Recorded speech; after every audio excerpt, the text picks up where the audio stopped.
people like me. You need people like me so you can point your fucking fingers and say, that's the bad guy. That's the bad guy. That's the bad guy. That's the bad guy.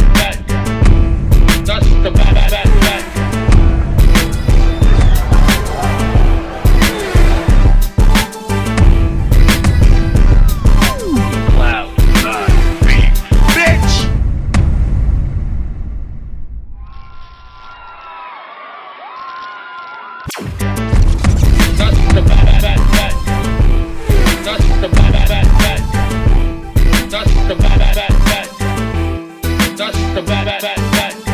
Welcome to the motherfucking relay. We're covering today's top boxing news. Okay, we'll start with this. A recent post from former WBO champion Christina Linardatou that reads, I can't wait to get back to the ring on the heels of what was the Alicia Baumgartner rematch and the controversy that resulted in. The conversation has been centered around what's going to happen to Alicia with Alicia, but what's going to happen with Christina. I imagine that when she returns to action, and she's going to because she hasn't retired, she still has some good years left. When she does, when she comes back, presumably next year, she may get another shot at some version of a WBO title. Because the WBO issued Alicia Baumgartner a show cause letter towards the beginning of this month, it's conceivable that if she can't satisfy what they want, that title might go vacant. If it does, Christina Linardatou may be afforded the chance to fight for it. She might get to fight for that one. She might get to fight for the lightweight version or the super lightweight version of the title. We know that very soon, Katie Taylor is going to be fighting Chantel Cameron for the second time for Chantel's belts at 140 pounds. And if Katie wins the WBO, they have a policy. They don't allow their champions to hold two separate versions of their titles at two separate weights. She will be forced to choose. Is she going to keep the title at 140 or the title at 135? Whichever one she doesn't keep, maybe Christina will be allowed to fight for it. Say if Katie vacates the 135-pound version of the title or the 140-pound version of the title after winning it, presumably after winning it from Chantel, whichever version of the title she doesn't keep, if she wins, maybe Christina can fight for that one. Or if Katie Taylor loses up there at 140, the version of the title she holds at 135, that might go vacant, and Christina might fight for it. I could see either of those scenarios happening because Christina Linardatou has not retired. The focus of this entire anti-doping fiasco has been centered around what's going to happen with Alicia, but what is going to happen with Christina? By all rights, the outcome of the match should at minimum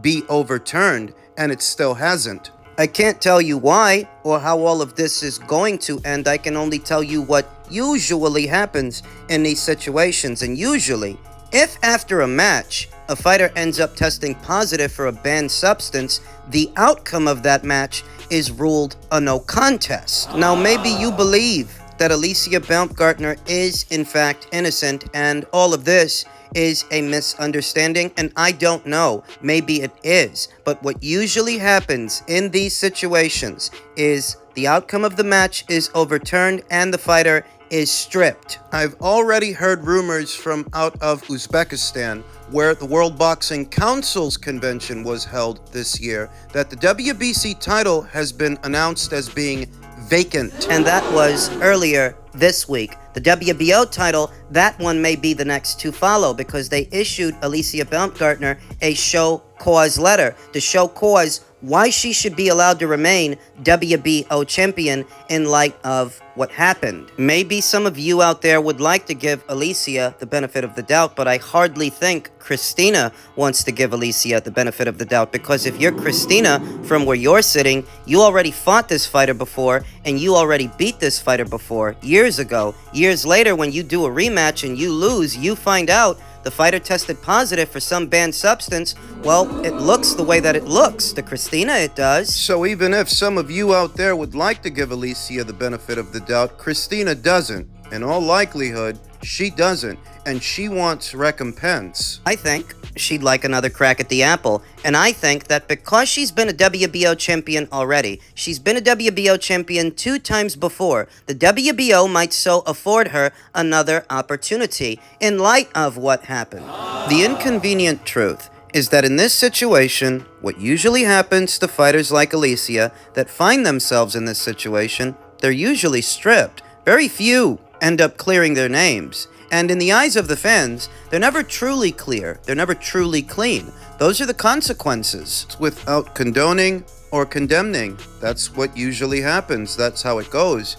And if you're Christina, you likely don't want to hear any explanations, but you would like another crack at the apple, and next year, I think she'll get it. I think she will, and we'll see what happens.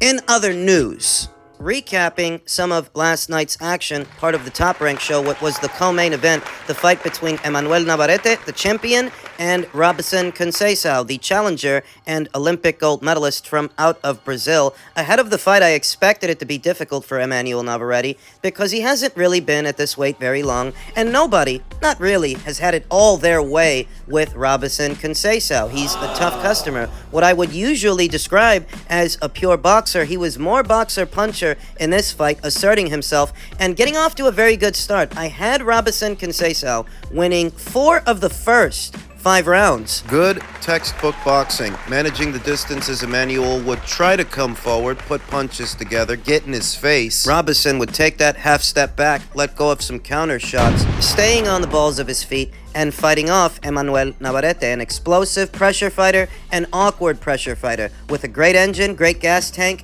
and that's what I think serviced him the most in this fight, that even though Robson got off to a really good start, the pace, the pressure, it started to get to him around the middle. That's when you saw Emmanuel Navarrete start to take over. Start to pull away from Robson, who's a big guy for this weight. He's got generous physical dimensions and more generous physical dimensions than Emmanuel Navarrete is used to dealing with. This is the second time we've seen Emmanuel in there with a fighter who's a little taller and a little longer than he is, and we've seen him struggle. Saw it in the Joet Gonzalez fight. We saw it more recently earlier this year in the Liam Wilson fight, and last night we saw it again in the Robson Conceicao fight. That if the other guy has a bit of height and a bit of length, it does make things slightly more difficult for Emmanuel Navarrete. But his energy reserves, that's what availed him. That as the fight progressed, the pace started to catch up to Robson Conceicao, and Emmanuel Navarrete started to take over, putting punches together, staying explosive the way that we're used to. And most of the midpoint, at the middle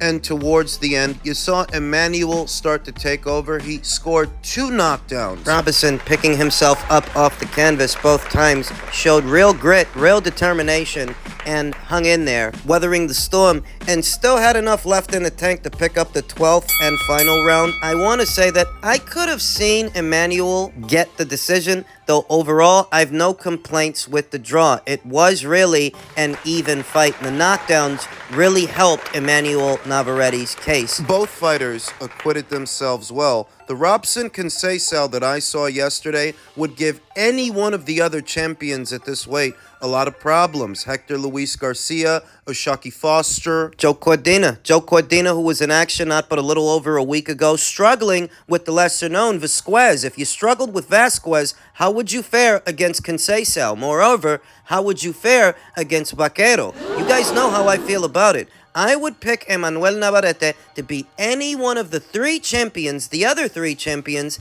at this weight. And it just so happens that one of them just signed to Top Rank with an Emmanuel Navarrete fight in mind, I've no doubts. What is the most sensible and sensical fight to make in the coming year? Emmanuel Navarrete versus Oshaki Foster. Oshaki, who just signed a multi-fight deal with Top Rank. Oshaki, WBC super featherweight champion who acquitted himself well in his last fight south of the border in defense of his green belt, his WBC title. I still favor Emmanuel Navarrete to beat him on the premise of his pressure, his power, his awkwardness, and if nothing else, his engine, that he's gonna catch up to you. He's gonna wear you out. I mean, look at Robson Conceicao. He got off to a great start. I had him winning 4 of the first 5 rounds, but the pace is what caught up to him. You often hear about elite level power and elite level speed or boxing acumen, but sometimes the testament to a fighter's eliticism or his energy reserves. Being able to outlast your opponents. Daniel Navarrette's a pressure guy, but he's a very awkward pressure guy, throwing punches from unconventional angles, punches in bunches that are hard to defend against, and with his engine. It's a challenging fight for anybody, and I still favor him to beat any one of the other champions at this weight if he is so fortunate enough to get them in the ring. I think he'll get O'Shaquie in the ring. All the makings of an entertaining fight, and in a nutshell, even though it was scored a draw, Emmanuel did manage to stay WBO champion in a very competitive match against a very durable fighter. So congratulations to him and Robson Conceicao for acquitting themselves well in what was one of the more entertaining fights in yesterday's top-ranked card. Don't congratulate me on a bad performance. It just wasn't me, man. I had a lot going on. I ain't gonna make no excuses. It was a good fight, just a bad performance, and not my standards. I'm a better fighter. I can't get into details. I ain't got no excuses to make to y'all. Bad night. Go back to the drawing board and come back. Like I said, I'm not giving y'all no excuses. I can't do that. That's not me. So we walked out victorious. We got the win tonight. I done seen Floyd in situations where he had bad performances versus Carlos, Valdemir, other fighters, and he just got the win. And that's all I was thinking. If Floyd could go in there and get the win on a bad night, I could too. Dos Santos is a good fighter. He was just being more so. Y'all act like I was being scary. He was being scary than them too. Shakur Stevenson, much to the chagrin of the paying customers, the people who paid to be there and the ones watching at home, he went out there and much to their chagrin, he laid an egg.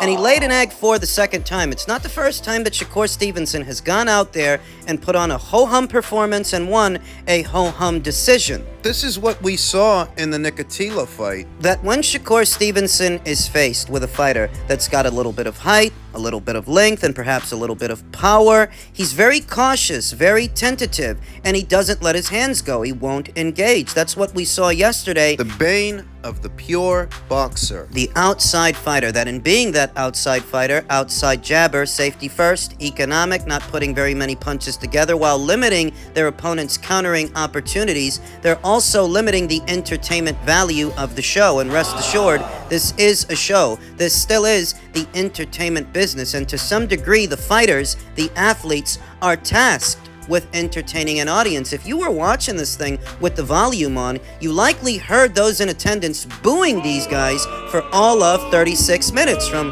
really the opening round to the 12th and final round. A lot of pound-for-pound royalty was there in support of Shakur Stevenson. Floyd Mayweather, Andre Ward, Terrence Crawford. What was intended to be a momentous occasion, a celebration of Shakur Stevenson's ascent to becoming a 3-division champion, albeit for a newly vacated WBC title. I'm not proposing that we throw the whole fighter away. I'm not suggesting that Shakur Stevenson is not one of the most skilled fighters today. Believe it or not, I still think he is, and I still think he poses a frustrating challenge to any fighter at or around this weight. But in the process of frustrating his opponents, he's also frustrating the paying customers, and that simply won't do. For what Top Rank is paying this kid to get out there, what they're spending on his fights, he needs to do better. There's no two ways about it. What they're paying to promote his shows and what they're paying him in fight purses, upwards of $1 million, $2, $3 million,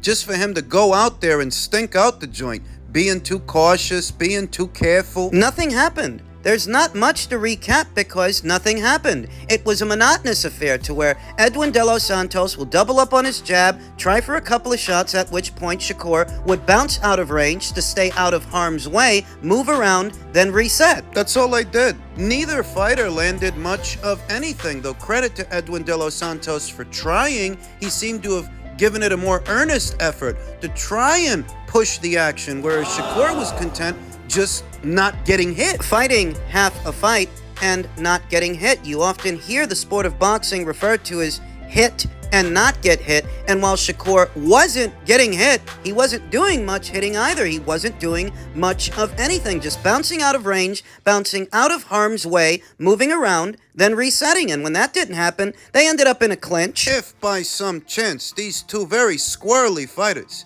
ended up within striking distance of each other, they'd overshoot it, give each other a lot of respect by tying the other man up, because that's what that is. If you're not comfortable in the pocket to let your hands go, and the first thing you do when you get there is tie the guy up, it's because you respect that guy. You respect his power. Respect his speed. If you're mid-range to inside and you're not comfortable being there, not comfortable letting your hands go, and you're not comfortable letting the other guy do that either, you're gonna tie him up. I mean, why did Shakur Stevenson let his hands go more with Robson, Conceicao, and Yoshino in his last fight than he did in this one? It's likely because Edwin de los Santos had more speed, more power, a little bit more height, and a little bit more length than those guys. He was a credible threat to Shakur Stevenson, and that's why he was so careful with him. And for what it costs to get this kid out there, it was a very bad advertisement. Shakur Stevenson has fast become a polarizing figure at or around these weights. The Devin Haney fans don't like him. The Davis fans don't like him. The Lomachenko fans don't like him. After his tirade not but 1 or 2 days ago against the boxing media, I'd wager the boxing media don't like him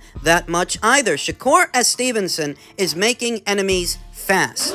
He has given them ample ammunition to take him down a peg, tear him down. Even worse is that Shakur doesn't fight that often. This kid's fighting once, maybe 2 times a year. So behind his performance, it could be some months before he returns to the ring, which means this is all people are going to be talking about. This is going to be their last memory of Shakur Stevenson in action, and based on that, they're not going to want to see him in action because there was no action. This is not a victimless crime. Don't think that you can waste the paying public's time the way he did yesterday and there ain't no consequences. There are. The people that showed up to be there, they already paid their money. And the people watching at home, they paid their subscription fee. It's an expectation to be met. You're expected to put on a show. You're expected to go out there and entertain, and you did anything but. As difficult as this sport already is, and as dangerous, there still is an expectation to put on a show. Otherwise, there ain't gonna be no show, and they can't justify your inflated purses. Because when you get out there... Were you watching this thing with the sound on? From the first round to the 12th and final round, they were booing. They were leaving. Shakur Stevenson may have become a 3-division champion yesterday, though I expected him to do it in better fashion. I really did expect more. He's often dubbed as one of the best young fighters in the sport today, and when you say that to somebody, there is some expectation that he's gonna wow you. No wow factor in yesterday's showing. Much like in the Nicotila fight, he was too cautious, too careful, not throwing enough punches, and he laid an egg. He laid an egg for the second time. You're paying this guy what you're paying this guy, $2 and $3 million at a time, so he can go out there and lay an egg, so that he can leave the paying customers dissatisfied. Needs to do better. He needs to find that happy medium between being an effective and calculated boxer and an entertainer, because this still is the entertainment business.